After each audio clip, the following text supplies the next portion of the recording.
Inside Story Uganda, real source of political updates.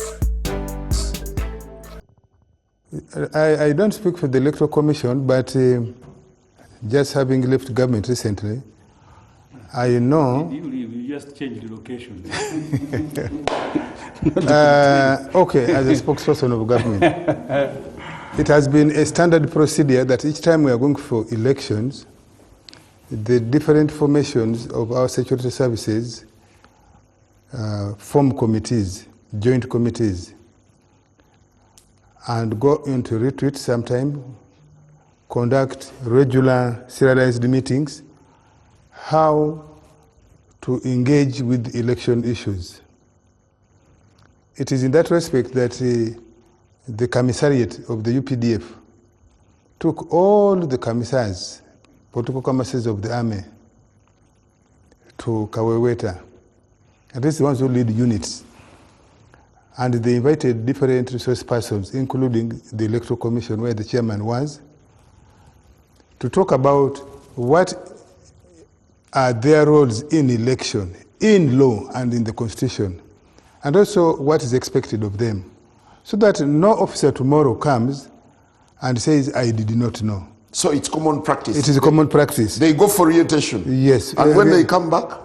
No, never mind what the command could be, okay, or what the behavior of an individual officer may be.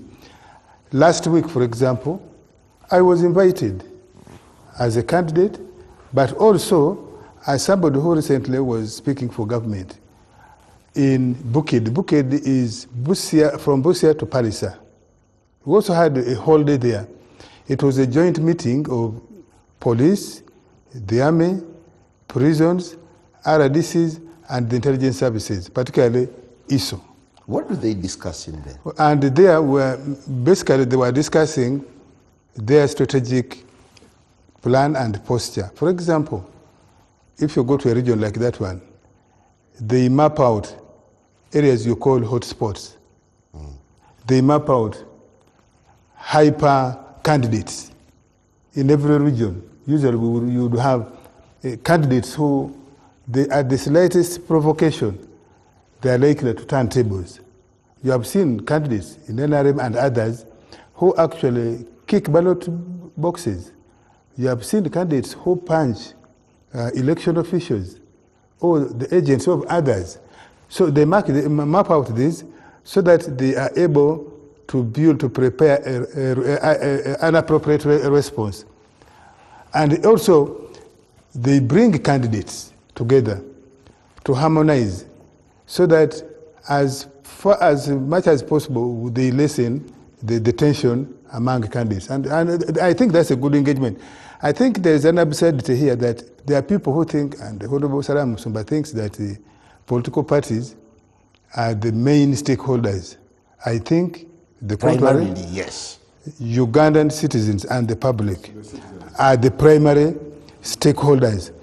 All of us represent, or ought to represent, when we go in our formation to meet the Electoral Commission, we go to represent, yes, the interest of our parties, but more the interest of the citizen, the public of Uganda. Now, I know very well that... You've attended the briefs, the yes, security briefs? Yes, I have.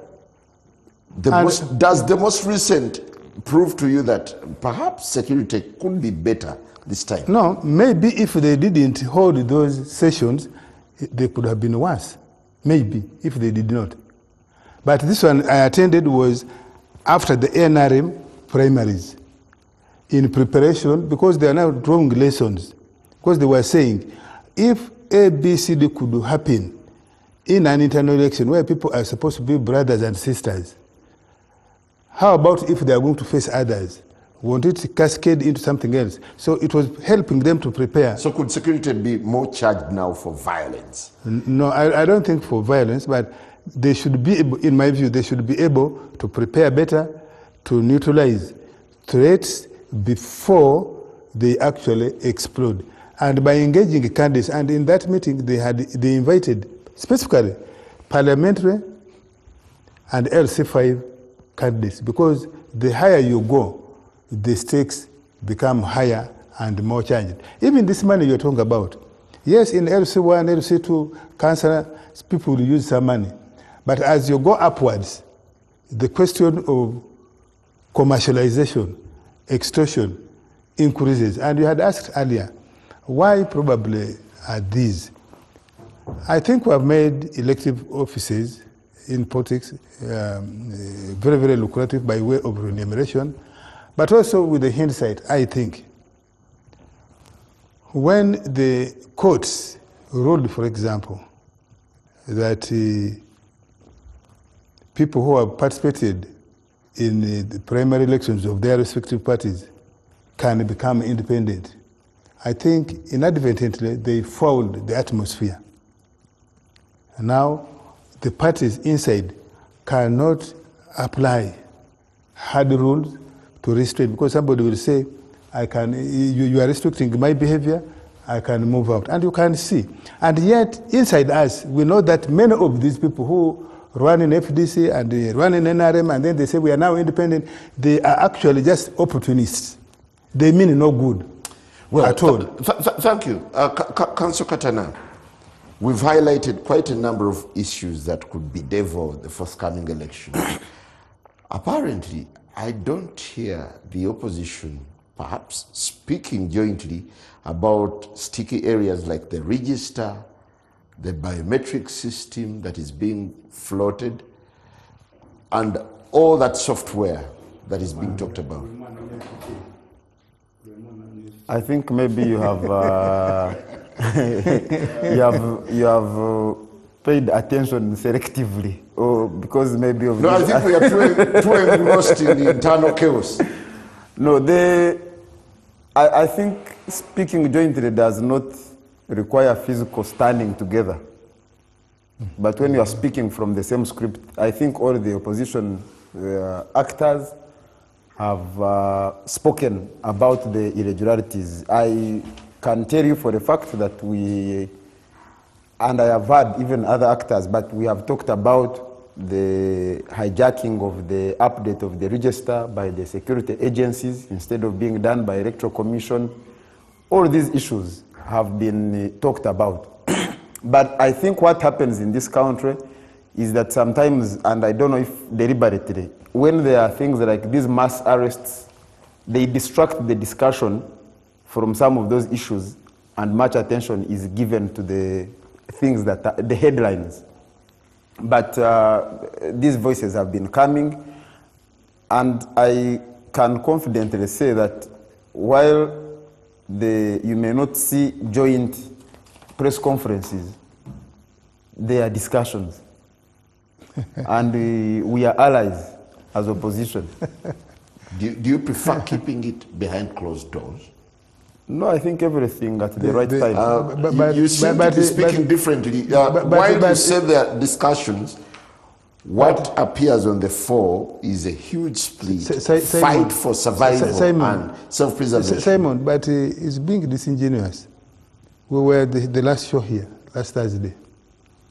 Did the exchange between Mwanga Kivumbi of NUP and Honorable Semuju point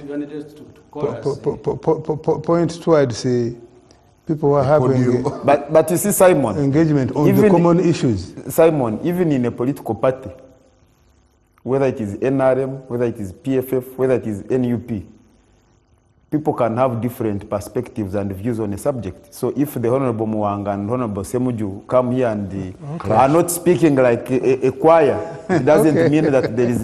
okay, you are cooperating very well. But everything at the right time. Okay, you are cooperating very well on strategic issues. Do you see a sense of a united front to confront or to surmount some of the challenges that are already glaring? Common front for who?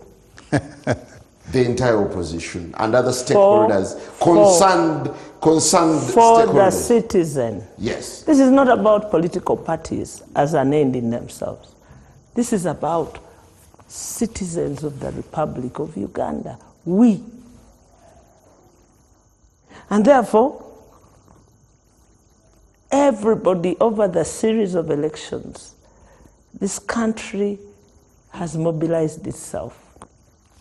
That's why you see the spontaneity of the things they do. Nepal is so instructive. Nepal of yesterday is very, very instructive. That communities, whether they're Asian, whether they're American or European or African, they are sick and tired of dysfunctional politics. And I love that. We need all to be sick and tired of this dysfunctional politics. And dysfunctional deliberately. You scatter parties, you steal money, you disempower communities. The only final result is to take matters in your hands and defend yourself.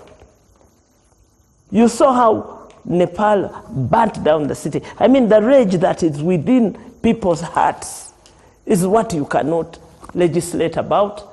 It's what you cannot stop. So, the beauty of what we are doing is for us to organize better, to manage better, because we are doing this to ourselves. This is not colonialism. Is it? Simon. Maybe if it is, maybe it is. May I Interject, yes. You know, Honorable Salaam is coming from the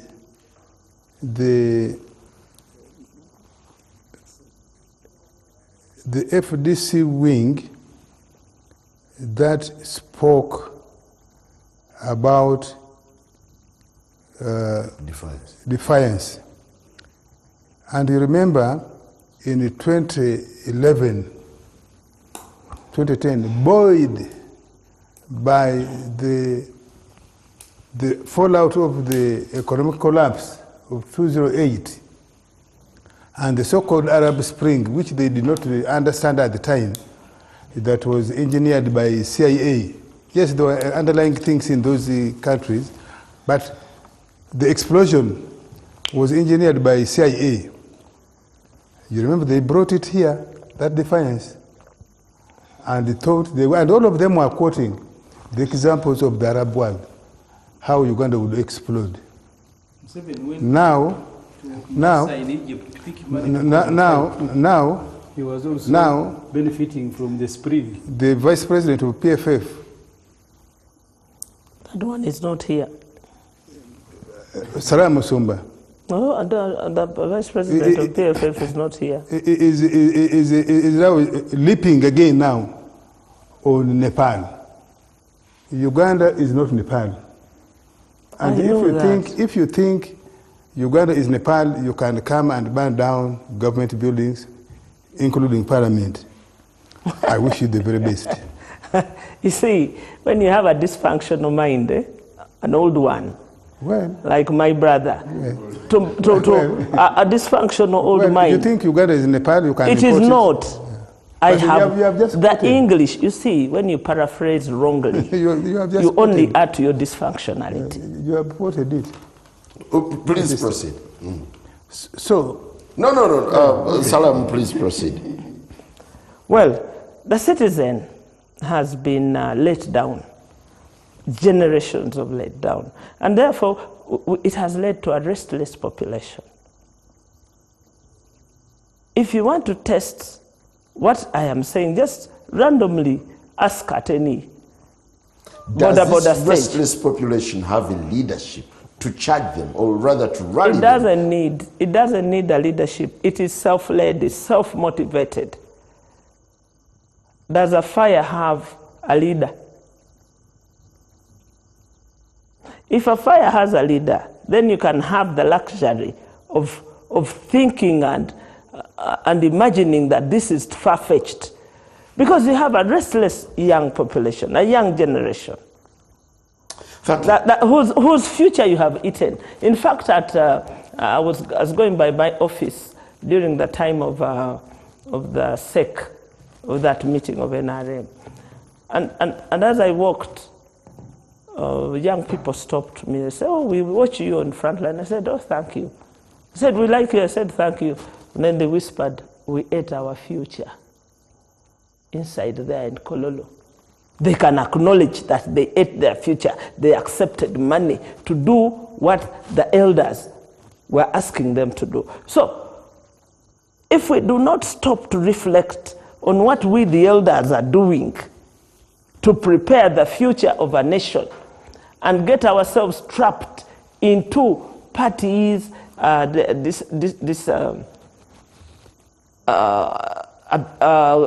talking recklessly about who we are and what we do, we have done a big job at holding dissenting views in an organized way.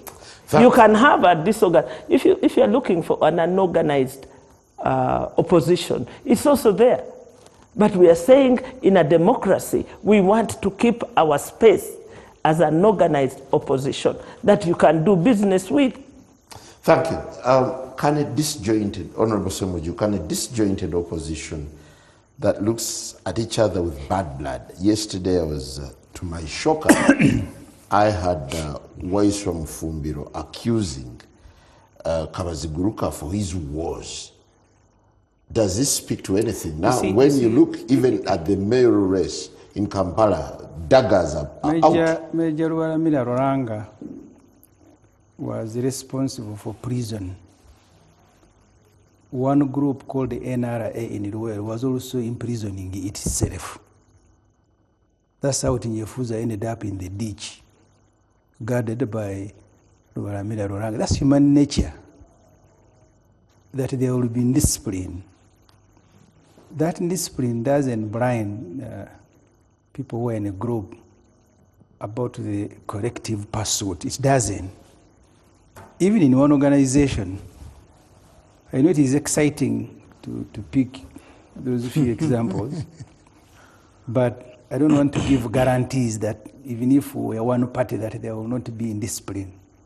Even in our homes, the indiscipline is there. Yeah, but these are significant, and they're quite telling, aren't they?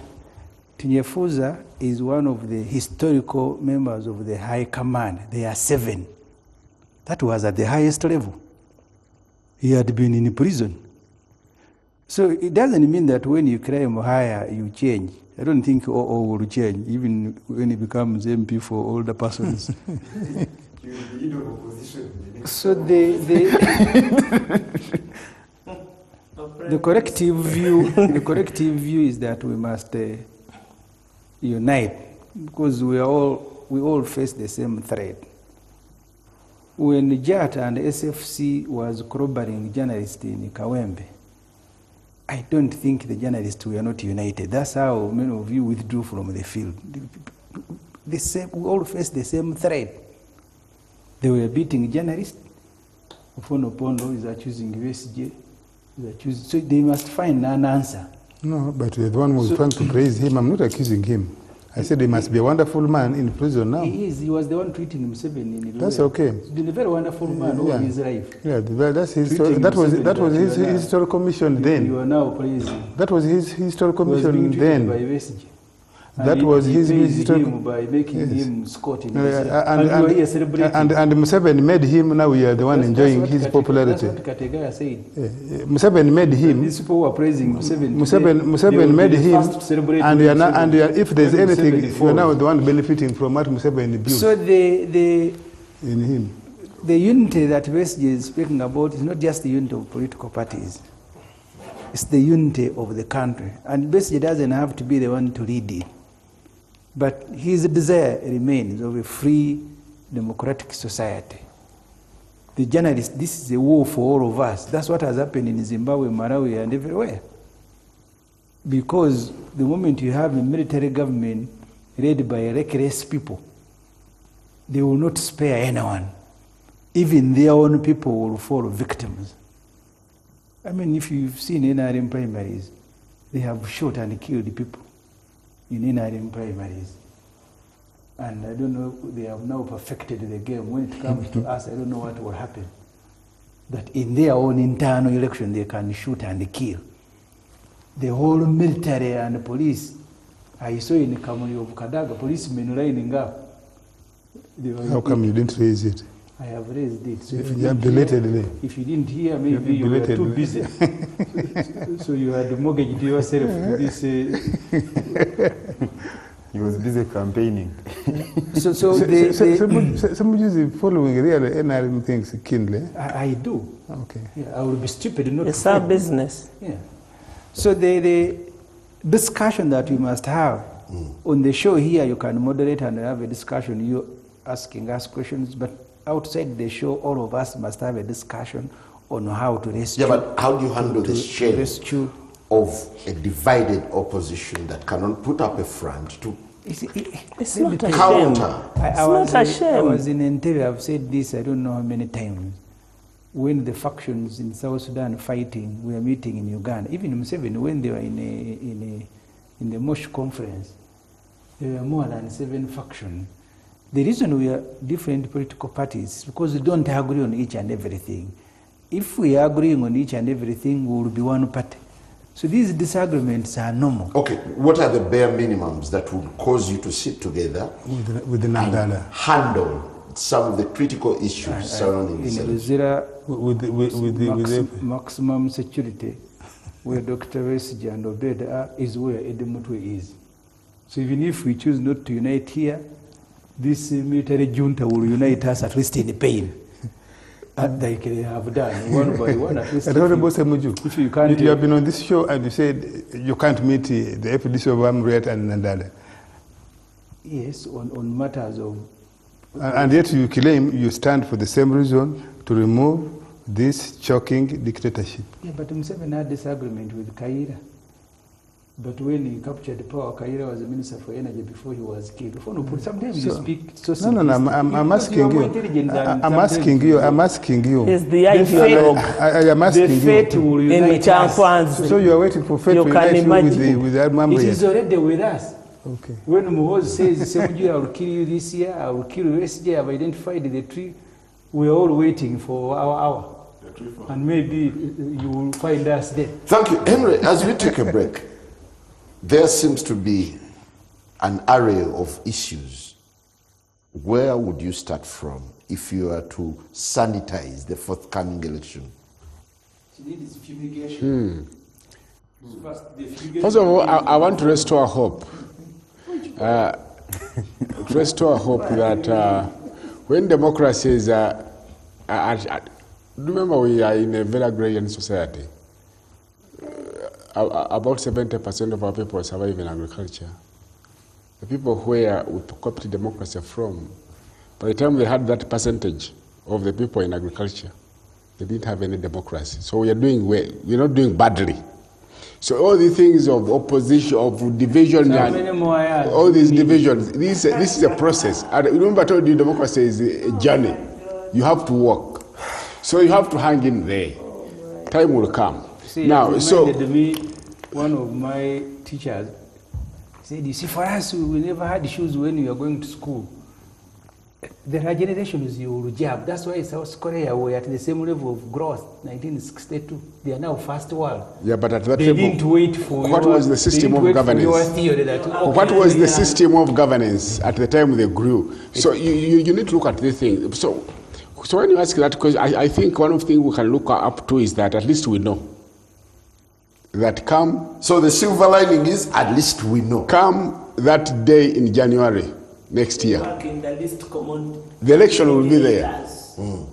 You see, eh? But what type of election? Oh, that is secondary. No. That election, like we've said, is not going to be any different. So I don't want to disturb you. Cannot be any different from what we've You are had. misleading people who are watching you. 1996, I was a student at the university. Mr. Museveni nominated Israel at Kororo. The following day, Semogere nominated Israel at Kororo. We were more civil than we are today. When you are getting worse, you cannot say that we must. We are just getting worse. Yeah. Was that a democracy? Was that multi-party democracy? The process was fairer than what it is today. That's a one-party system we were in back in the day. We had a choice. We had a movement We had system, a one choice. system. Listen, we had a choice. Democracy is about choice. Don't you have a choice? Now? This is the choice we Don't you have want a to choice now? experience. Now, the A argument choice is, between at least Ofono and there will be a date Opondo. of There will election. be a date of an A choice election. between Ofono and Opondo is no choice. But you just left on your own volition, you left the FDC, you formed a new party. Isn't that a choice? It wasn't a choice. There has been retrogression. Since 1996 up to date, there has been retrogression. On what? He has given you an example, for example, that a candidate would be free after nominations to hold a rally and canvass for support. But today you have seen they have issued a proclamation that there are no processions, there are no rallies. You go get nominated and go to your house. But how will the voters exercise choice without information? Henry, But the floor is yours. In 1996, there was no threat of the party in power losing its grip on power. Today, that possibility is there. Because if the people of Uganda choose to vote another party, then it has lost its grip on power. Back in 1996, we had one system of governance. It was a movement system. There was no democracy. You cannot describe that as So the government in power that is organizing an election is very afraid of losing power. Of course. And they're coming out full throttle with brute force Without to a retain doubt. power. Without a doubt. Without a doubt. And they would be stupid not to do so. Because power is for keeping. So what does that mean of the election? But there has to be parameters. Because we have chosen to go down the path we've called democracy, and there are parameters we must follow. For example, yes, you must fight to keep power, but through civil means.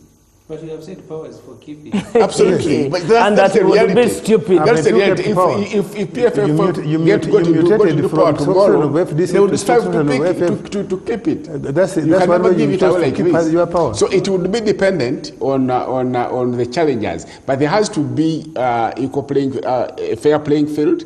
The political parties that are vying to take over power should be allowed to canvass and mobilize, And they're allowed. which they're not. No, nobody's allowing them now. So the situation is different. Those are the ideals. Those are the- but yeah. the reality now is far different. It is that they are threatening with the criminal intent. There's no criminal intent. That this is how we should It's be paranoia. governed.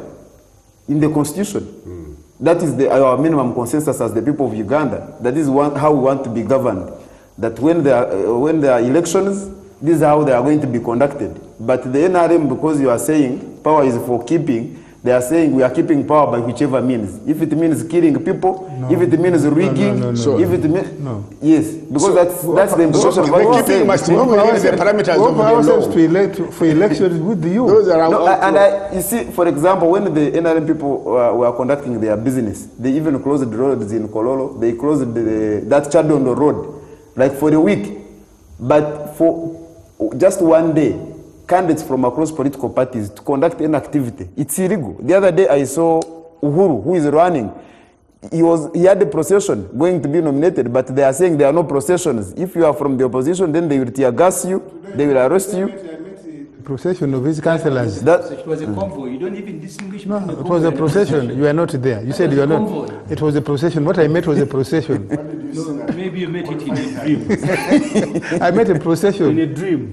I met a Oh, procession. okay, Henry, I want to take it back to you. So, but I also because me There's a sometimes- big elephant, but where do you start from in slaughtering? So, I always want to go down the path of hope. Now, you look at the party that all these are, Power for keeping and there's hope. yes, come on, we cannot lose hope. But that's the reality, power is for keeping. But you see, if you look at the party they are trying to wrestle power from, it is a party that has not done well in terms of changing and to suit the changes in the times. And when a party that came as a revolutionary movement fails to do that, then you would know that it's going to become predatory. Mm-hmm. That's what it has become. It will suddenly eat itself. So it's a party that is not getting stronger from what you are seeing. But you see, it would be at its ruthless, if that word exists. It will be more ruthless when it is feeling weak. It is a party that is not feeling stronger. It is challenged with internal divisions and so on. So the ambition and the determination to now keep its grips on power increases. And therefore, if it is controlling the instruments of coercion, then you are bound to see this. But we should never lose hope. There is always a way. And what they have to do is that they should not allow it the luxury of disorganizing. Let's be a little specific. When you're highlighting some of the key things that could bedevil the election, you can't, of course, ignore the role of the military. Do you think this is going to be more of a militarized election than ever? Yeah, as it has always been, it is going to be more militarized than 2021, certainly. Or do you agree that this is going to be a militarized election? Absolutely not. First of all, the constitutional mandate, the military and security services together, is to keep stability, law and order, tranquility. You heard who is accrediting now? I don't see either the police or the military as a rogue institution. There may be rogue elements, but that's not the mainstay of the UPDF or even the police. If they were the mainstay of the military and the police and the intelligence services was rogue, you wouldn't sit here. Thank you. And therefore, I want to borrow from him also. I have every hope that with all these engagements, our military, our police are learning and they are going to change for the better. And we who lead them are in the posture of changing for the better. That does not mean mistakes may not occur. The army actually has endorsed a candidate. In Kawempe. Through its chief of defense forces. I am not aware. In Kawempe, 80%. In Kawempe, the Koraije spokesperson said for them they cannot be engaged in election, they are in Congo. You are not in Kawempe. Then Muhoozi Kainerugaba was thanking the military that was in Kawempe.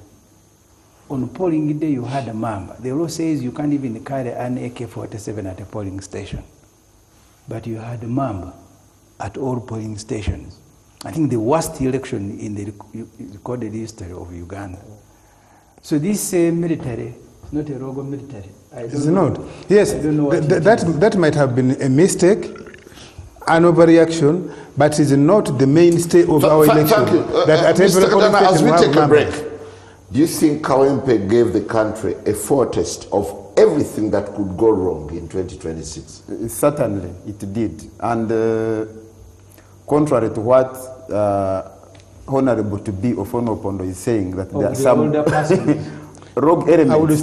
I think it is the army that has gone rogue, and it's on account of the fusion that I mentioned, that the army looks at itself as an extension of the political machinery of the incumbent. So whenever there is a contestation, it is you are contesting against the state. There is even a new element, not necessarily very new, in the violence in the politics of our country.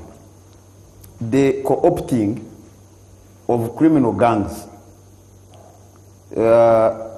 It's not new. Previously, there has been a Karangar Action Plan, there has been Chiboko Squad, but now you have seen, for example, in the Kawempe by-election, the army, the security forces were operating side by side with gangs. You saw when the NRM candidate was going to pick his nomination papers, I think, at the NRM Secretariat, you saw how the criminal gangs that were guarded conducted themselves on the streets of Kampala. The other day, when the Honorable Balimwezo, who is the NUP candidate now for the position of Lord Mayor, was from nomination exercise, his convoy was attacked by a gang. So that's now, that interaction, I think, should give you an indication of what is going to happen. And whenever these criminal gangs interact with the state establishment, they get emboldened. You see what has been happening in Haiti. It's on account of what the political leadership at the time Under the encouraged. circumstances, what would you do now that even your groups are being arrested day in, day out, and they're being disrupted? As in, if I were the commander in No, chief as Noop, Yes. you're participating in this. No, I think for the people of Uganda, not necessarily NUP, I think we shouldn't compartmentalize this discussion. Is that we have two choices. One is to surrender, the other is to fight on. And I think for us, we have made our choice, is to fight on. Can a Gari work?